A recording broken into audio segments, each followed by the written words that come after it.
Take a second and look at this scene. Now I want you to compare it to this one. Now you might very well prefer one over the other, but what I want to ask you is which one of these took the longest to make. If you're a little bit experienced with game art, it should be fairly obvious that this scene is faster to make. The bushes in this scene consist of 3 fairly small assets that are repeated endlessly. Whereas in this scene, instead of bushes, I'm using a couple of fairly unique hills that I'm pasting throughout the level. Now while it might be obvious that this one is faster to make, would you be able to guess how much faster? This took about a week to make, whereas this one took 2 days. So we're talking 25 plus hours versus around 8 hours. For the rest of this video, I want you to keep this in mind. This scene might look better, but does it look more than 3 times better? Because this is ultimately what I'm going to focus on in this video. How to recognize what takes time when doing game art, so that you can make a game that looks good, but doesn't take years to finish. So I'm going to organize this video as distinct tips, in no particular order, and then we'll tie it all together to see how you can apply this to your own game. Make scalable assets. Now when you want to make more versions of an asset, the asset itself can be either easy to make different versions of, or very tricky to make different versions of. Take these trees. There are 3 different tree assets in this scene. I do like how they look, but because of how this tree is shaped in this unique fashion, when I want another version, I can't really use this asset as a template for the new version. I quite literally have to redraw the entire tree. Compare that to this scene. If we look at these trees, they're just vertical pillars with some line art and branches sticking out. So I can take my first tree, copy it, erase the branches, and draw new branches, alter some of the lines here, and now I have a new tree. I'm technically drawing a new tree, I get a new asset, but I'm only drawing 40% of that asset. I'm reusing the rest of it. Now, I really do think that this tree is cooler than this one, but regardless, it's important when drawing new assets to reuse as much as possible of what you have drawn before. If we look at this really intricate detailed machine system here, one of the first assets I made was this one. It took a while to make, but once I had it, I could quickly make different versions of the same type of thing by just making a copy of it and altering some of the lines here and there. And what you end up with is a scene that looks extremely complex and detailed that I could still draw relatively quickly because I didn't have to draw it from scratch. Tip number 2, tile your game. Now on a video on how to reduce drawing, I kind of have to stress how much time you can cut down by drawing tiles. Now there are different ways to tile your game, which will result in different looks. Super Scalable makes each tile kind of stand out, so we can literally see each tile and the grid as a whole. Whereas a game like Adventure Piles, by and large, tries to hide each tile and the grid, and it builds what just looks like different platforms. I personally dislike seeing a grid as distinct as in Super Scalable, but it is simpler and quicker to do. My approach is to auto-tile using a dual grid system. So all of this purple here is just this asset, and all of these animated cloud things are just this asset. Auto-tiling basically means you set up so that your engine or your code combines these different versions into blocks for you. And if you auto-tile on a dual grid system, you can do all of this with just 5 tiles. It's kind of cumbersome to get going, but you can see how little you have to draw at the end of it. I have a video on how I set up my own dual grid system, but the one who popularized this method was just Coz with this video. And you can watch that one if you want to set up your own dual grid system so that you can auto-tile using 5 tiles instead of the usual 36. Oh, and tiling and auto-tiling works for top-down games as well, not just platformers. Tip number 3, make modular assets. Now earlier I mentioned making scalable assets, but while a scalable asset is one you can redraw fairly quickly, what I mean with a modular asset is one where you can create what looks like a completely new asset by combining 2 assets. Now in its most fundamental level, this is kind of how tiling works. You recombine smaller tiles into big tiles. But you can take this idea several steps further with every asset you make. Now to see the simplest example of this, we can look at this weird blob thing. It's just this small little leaf thing and these 2 spike assets. Now this is kind of a crazy way to do it, and you can, depending on how you create this, end up with a stupid amount of draw calls, so be careful. But you can see the idea of it. This weird pillar doesn't exist as an asset, but it looks like an asset. If we look back to this previous scene, which isn't tiled, we can see that I'm sort of building a lot of complexity by combining and recombining each of these assets, stacking them in different ways to build new forms. So by the end of it, you don't even really know where one asset begins and one ends. It just kind of works together like it's one entirely new shape. I'm fairly certain that a similar approach was used in Ghost Song. This background just has to be a lot of tiny assets stacked together. Possibly tiled, but perhaps not. But the fact is, you simply can't tell where one asset begins and one ends. And it's a really efficient way to create a scene. I used a similar approach for this scene, where I talk about the art of Hollow Knight, where I made this big pillar thing by just stacking this rock and this bush together over and over. And the reason I did this is precisely because this is kind of similar to how a lot of Hollow Knight scenes are built. Whenever you draw an asset, think about how you can cut it up in a way that you can reuse it to create new versions. Tip number 4, use shaders. So I have shown a lot of examples of intricate scenes I've made. And I did tell you that this is quite a tiny scene. And it took about a week to make. Whereas this scene, which is quite small, took 2 days to make. But both of these examples pale in comparison to the game I'm working on right now.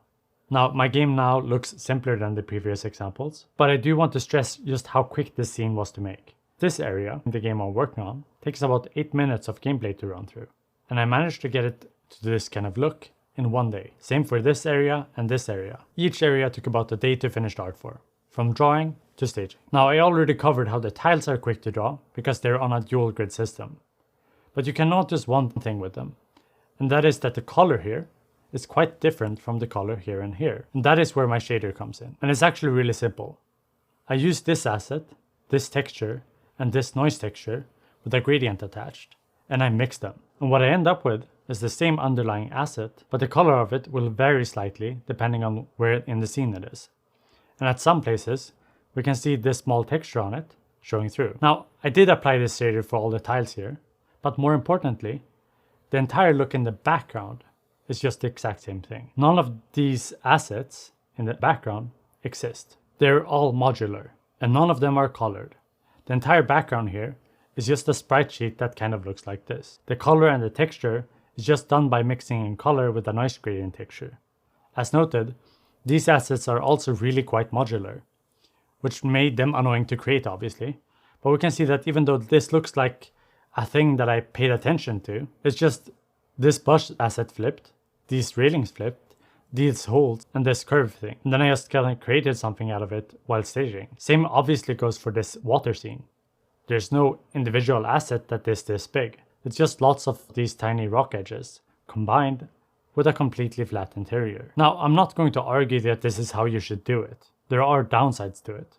I obviously have no shading, for instance, and these assets do look kind of flat. But I just want to open your eyes to the idea that there are certain looks you can create with shaders that can cut down on drawing dramatically. And I've mentioned in a previous video of mine how Dead Cells used gradient shaders to color their backgrounds. Tip number 5, don't zoom in. So this is more of a drawing tip than anything else. But if you want to learn how to draw less, you really need to learn to not always zoom in. If we look at one of the first assets I made, we can see that if we zoom in, there's an immense level of detail. But I would argue that a lot of this detail is wasted. You might ultimately like or dislike this asset, that doesn't really matter. The fact is that drawing this small and this intricate doesn't increase the time it takes to draw in a linear fashion. If you start paying attention to a lot of details, you'll often increase the time it takes 4-fold or 5-fold. And I mentioned this in a previous video of mine, where we can compare 2 similar assets. One that took less than an hour to draw, and one where I stopped after 6 hours. That's a 6-fold increase in time. And that is given the fact that I'm already extremely efficient at drawing detail. Something you, as a beginner, probably won't be. If you want to draw quickly, avoid zooming in as much as you can. And if you feel that you have to zoom in, just always keep in mind the size your asset will be in game. So if your asset is 100 by 100 pixels in game, it might make sense to have it zoomed in at twice that size. So 200 by 200. But don't do what I used to do and zoom in 10 times bigger than what can actually be visible. It just eats time. Tip number 6, alpha lock. So I mentioned in my earlier tip that I'm extremely efficient at drawing detail. And while that was an offhand comment, I do want to explain what I do versus what a lot of beginners might do. I start out with the general shape of my asset and I figure out kind of the shading, make some quick strokes to get a texture, and once I have this and all of this groundwork is laid, then I go in and make some details, rather than sitting and drawing details from scratch. So even if you want to make a complex asset, you work from simple and you try to stay at the simple stage as long as possible. And the biggest trend when it comes to staying simple and drawing quickly is the marker tool and alpha lock. Alpha lock works by making it so that you cannot draw where you haven't drawn before. So I can draw my silhouette, make that silhouette perfect and how I like it. And now when I add shading, I can make my brush really oversized, comically oversized, and just draw huge strokes. And I can't mess up or draw weirdly because alpha lock won't allow it. Same goes for textures. I tend to mostly texture with a brush almost as big as my asset, with alpha lock on. It means that I get the texture without having to spend time texturing. A similar tool to alpha lock is of course selection marker. They can be used kind of the same. It makes it so you can only draw in your selection. The selection tool is really common if you're not using line art, because you can sort of draw the shape of your asset and get really crisp lines without having to get there with a brush. The reason these tools are so effective in helping you draw less is that they allow you to be careless. And if you can be careless, you draw significantly faster. It's important to sometimes be pedantic and careful with your lines, but you have to remind yourself that every time you worry about a line or a detail, you also waste time, or rather you spend time. This type of shading I often do, where you just draw a dark line across the entire asset, might not be the best, but because it's careless, it takes half a second instead of half an hour. Tip 7. Hint at what's there, don't show what's there. So this is another drawing tip that partly makes your art better, but it also reduces drawing time significantly. If you look at a brick wall, we know it's constructed like this. But showing all of this partly tends to look bad, but it's also really slow to draw, because you have to draw all of it. What's easier is to just hint at the bricks, and then ignore the rest. Now, often when people show these types of examples, it's overdone to showcase how bad really drawing what is there can be. But I don't think it has to look bad. But regardless, it does take time to make. If we look at my traditional art, we can see that this hill here is really quite detailed and overworked. Still looks fine, I still like it. But we can compare that to the grass on these two paintings. In these cases, I'm really just hinting. There's very few leaves and strands actually there. Both look fine. One takes an immense amount of time to make, and the other one takes almost no time to make. Now, if you want to add details and hint at what's there rather than show what's there or draw all of it, I think the best method is to add a detail where there is a transition to shadow. So you wouldn't add each individual grass strand like this, but rather hint at the detail where the shadow starts. So here. Or as a more aesthetic example, you don't have to draw a detail here because there really isn't any contrast here anyway. You hint at the details at the transition or where you have contrast. Learning to do this will improve your art, but it will also make you draw significantly faster, because you learn to confidently tell yourself, hey, I don't need to draw stuff here. It will only make things worse. I'm only allowed to draw things here. That's where the good stuff is. Tip number 8, avoid asset types. So this is kind of a strange tip, but I think it's worthwhile to consider that for many of us, we might have to compromise on the game and the type of art we do. That type of compromise should be done ahead of time while just looking at the game you want to make, thinking, what do I need and what do I want? So Britaiti, for instance, it's a game with a lot of weapons and a lot of enemies, but it has very little environment art. For a game like Celeste, there's quite a bit of environment stuff, but almost no enemies. Now this will greatly influence your game, but what I'm getting at is that most games will make a compromise to cut down on drawing time. And I think this kind of compromise needs to be deliberate. It needs to be written down. Like, hey, I'm not allowed to draw a lot of environment. I am spending my drawing time on weapons and enemies. For the game I'm making, I have very few enemies to begin with, and I do all my animations in Moho, which is a rigging software, so that I don't have to draw every frame. Now, there are obviously extreme ends of this, like Limbo, where we're dealing with mostly silhouettes, or Thomas Was Alone, which almost doesn't have drawn art at all. My point is that if you want to draw less, you need to figure out what is important to you and your game, and what is less important. In my case, I'm deliberately cutting down on enemies, which will obviously affect the type of game I'm making. If you want enemies and bosses, then that won't be something you can cut. But it's really important to take a second and think, do I really need this thing? And go deep. Don't just consider the asset, but think about your style. Do you really need textures? Do you really need details? Do you need color? Constraint can often make your art look better, but it also makes it easier to create. You just go, oh right, I'm not allowed to add the texture here, so I guess this sprite is done. And if you don't want to cut down on anything, be ready to make a really short game like Grizz, which had a lot of artists and still only made a 4-hour long game. Tip number 9. Leave your scenes empty. So this first tip might seem crazy, but the truth is that your game doesn't actually have to look bad just because it doesn't have a lot of stuff going on. If we look at this scene, it's fairly intricate and cute. We have different bushes, different tiles, grass on the tiles, some vines, but there's a lot of stuff in this scene. Now compare that to this scene, and we're technically drawing a similar amount of assets in these two scenes, but because this scene is so empty, there's very little we actually have to place in our scene. The scene still has assets, but it's just not crowded with assets. So when it comes to staging this scene, this one might take you 3-4 hours, whereas this one will be done in 30 minutes. But as mentioned, even though this scene has fairly few assets that are placed, we still have to draw things like this tree and this pillar. All in all, because the assets here are unique, we still have to draw quite a bit. So if we take this one step further and look at this scene, here we have still thought about having a bit of an atmosphere, but by and large, we have very few assets.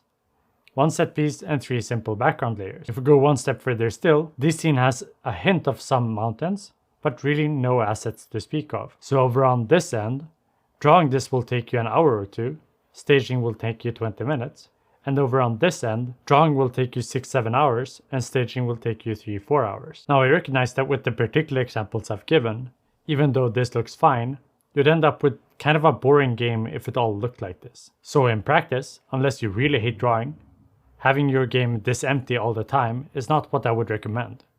But perhaps some of the time. So if we look at this scene, it looks kind of nice because the tree is interesting, but there are no other assets.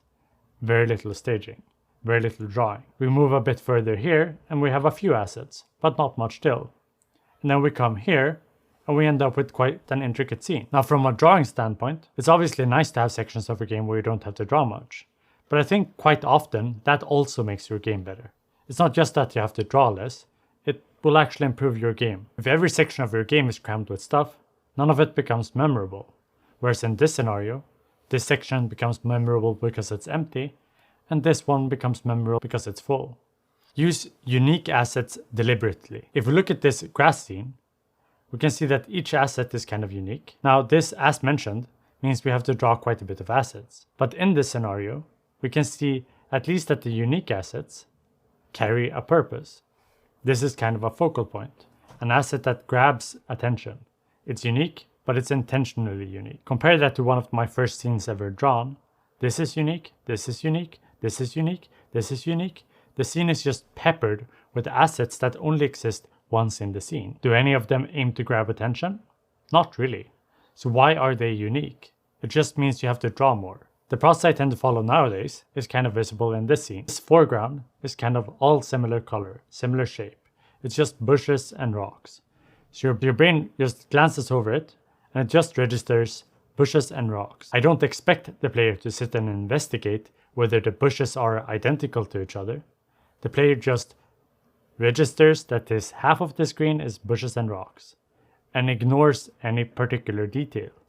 And because the player doesn't focus on it, it means I can repeat the same asset endlessly, meaning, once again, I have to draw less. But as mentioned, drawing unique assets that you only use once or twice in your scene isn't inherently bad, just as long as you do it with assets that are supposed to serve that purpose. Conclusion. So in order to tie all of this together, I just want you to look at the game I'm making, and I'll grant you that because I'm making all of these compromises, I have no enemies, I'm drawing quite few unique assets, and I'm drawing quite empty, repetitive scenes. Because of all of this kind of makes my game aesthetically boring, and that might not be a compromise you might want to make. But even though I'm kind of using all of these techniques, you should probably at least use 2 or 3 of them.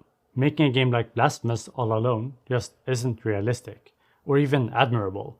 Make the game you have the skills and time to make, and compromise until you get there. Thanks for watching. Bye.